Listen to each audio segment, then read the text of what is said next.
If you're getting a tattoo for the first time, my advice is don't overthink it. Go for it. Don't hesitate.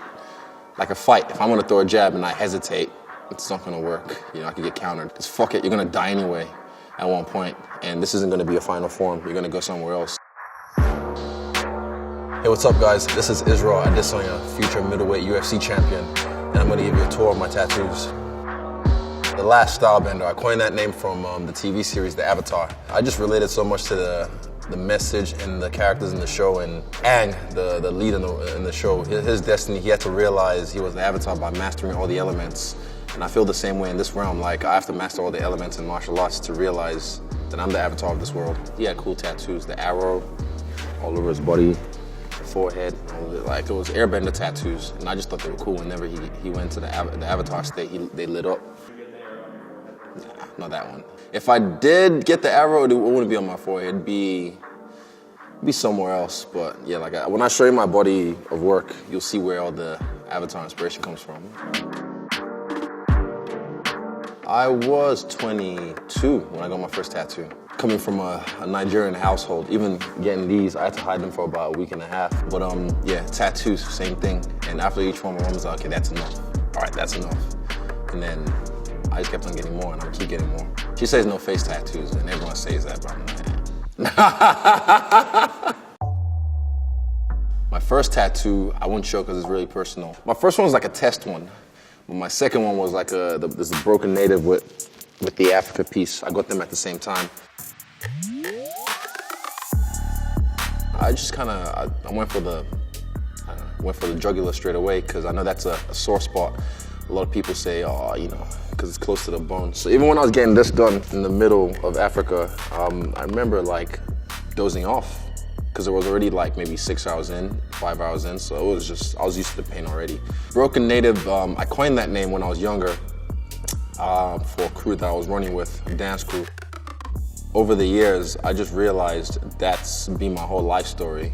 I've always been like the odd one out, the bat amongst doves, the pebble among stones. As a native, I'm kind of broken. Yeah, I just like the way it sounds, Broken Native. You look at my chest, you see, that's where he's from. Because I even outlined Nigeria in it, so yeah. I feel like Superman when I rock it, so I don't need an S on my chest. I've got Africa with me.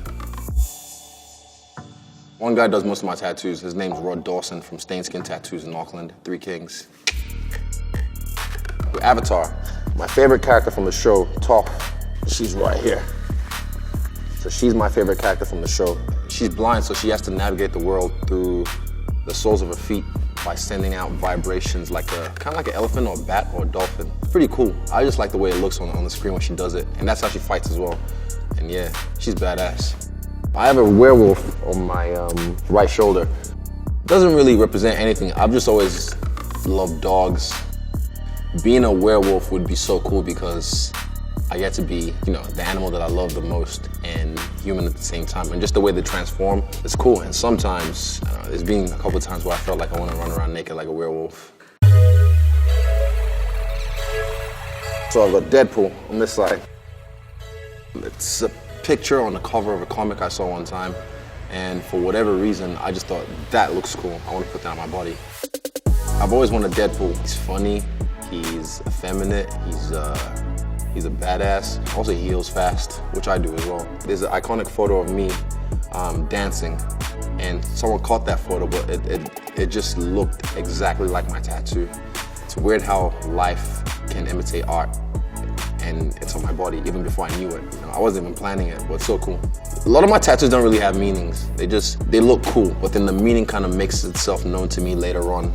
After I get them. A lot of people are like, oh, this means this, and that's cool. This is art. This is like what you want it to be. But for me, I'm crazy. I like to do things my way. So I might get something and then like the meaning will come to me later on, like, oh, that's why I got it. Calvin and Hobbes inside my right bicep. Calvin and Hobbes is a comic I used to read in high school.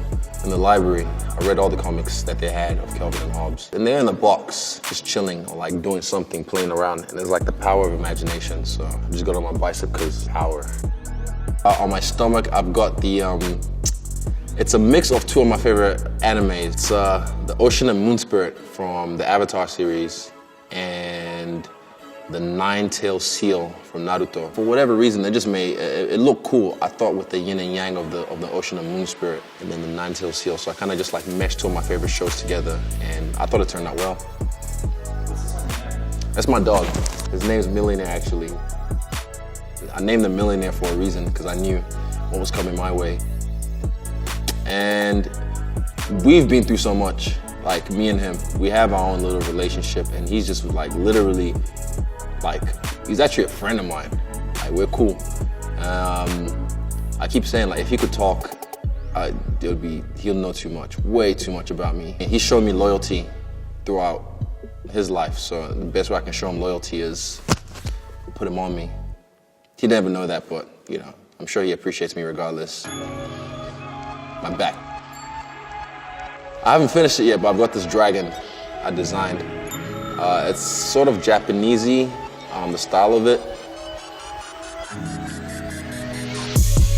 Rod was telling me, like, that's the biggest piece of unbroken skin is from the top of your neck to the back of your knees, and you really want to make that one pop. And I was like, yeah, do a dragon. I call him Kunda Kinte. Like, I wanted it to be a bit African, so I made it a crocodile, because a crocodile pretty much is a dragon. So I just made it a crocodile dragon that just kind of goes up my back. I can't wait till it's finished, till I shade it all in and really make it stand out, because I think he's gonna darken the top bit as well, like a negative behind it, so it's gonna really pop. Not yet, but I'm looking at Rock Lee on my calf. I have a whole inbox of like tattoo ideas, and there's one I did, I just want to show it yet. Actually, I can show it now. If someone else does it first, I don't care. But I designed it myself, because I thought it looked cool. I don't know where I'm gonna put it yet, but it's gonna be somewhere epic.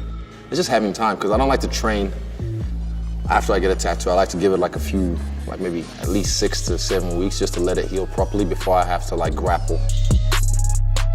Any tattoos dedicated to my personal fight career? Not yet, but there will be. On I Spy, he was a boxer in that movie, so every time he knocked someone out, he had like a one, two, 3, 4. So he had like 50 something, I remember. I've had over 100 fights, okay.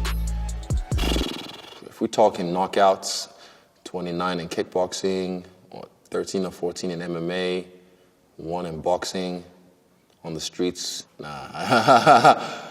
Allegedly. That's it.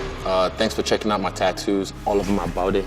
I'll be back for part 2 when I'm the middleweight champ of the world.